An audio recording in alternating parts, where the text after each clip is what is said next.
the Dharavi project actually is Universal's CSR full-fledged. That's the only CSR thing that we do. It was started by A.R. Rahman, Shekhar Kapoor, my buddy Samir Bangara, who you know from QQ, and me. Four of us founded this about 4.5 years ago.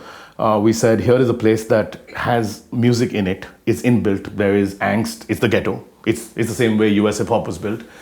We have to find a way to tap into it, right? And we saw there was drugs, there was prostitution, there was all sorts of shit going on there, right? And it was an impossible task to sort of break in there, but we did. We had some friends and connections who sort of helped us. So we started with a tiny little classroom, literally, which was, our idea was to actually teach hip-hop.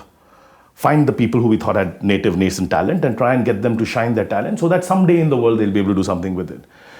Long story short, this became, I mean, it's a revelation for us as well. I mean, from a tiny little classroom with, it wasn't a classroom, it was a room that was half the size of this room.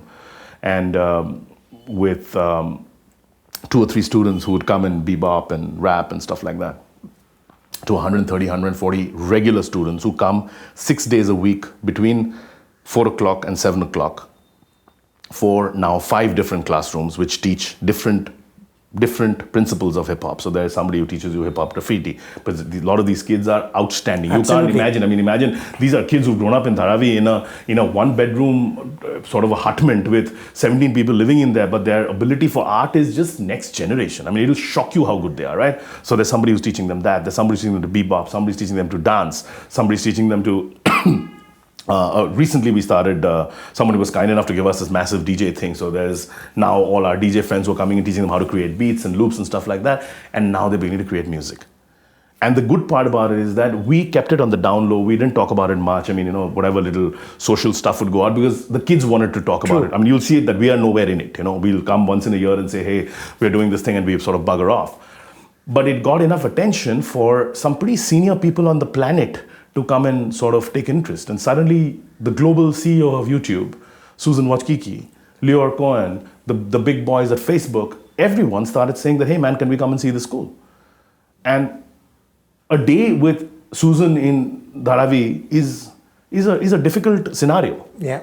This is the global CEO of YouTube who travels in her private jet with security the size of Bandra. And that's the one corporate side of it. But as a human being, she's all heart.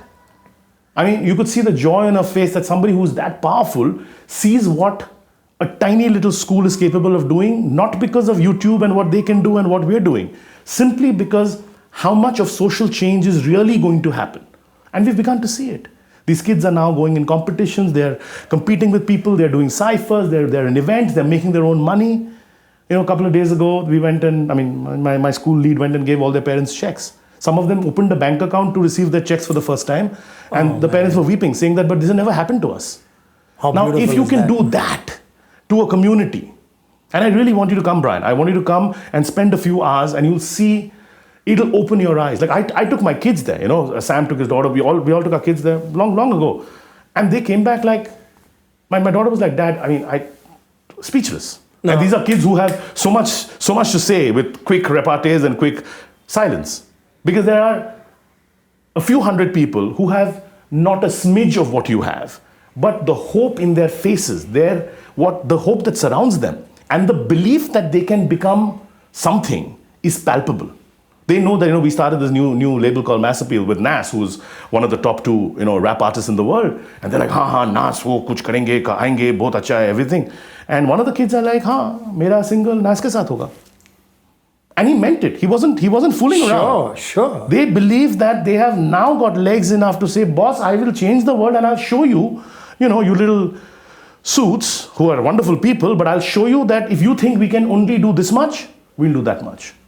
But that doesn't happen, Brian, unless somebody really comes and puts a humongous amount of effort, resource, money, time, love, effort, coming together, doing stuff with them. Right. It just doesn't happen.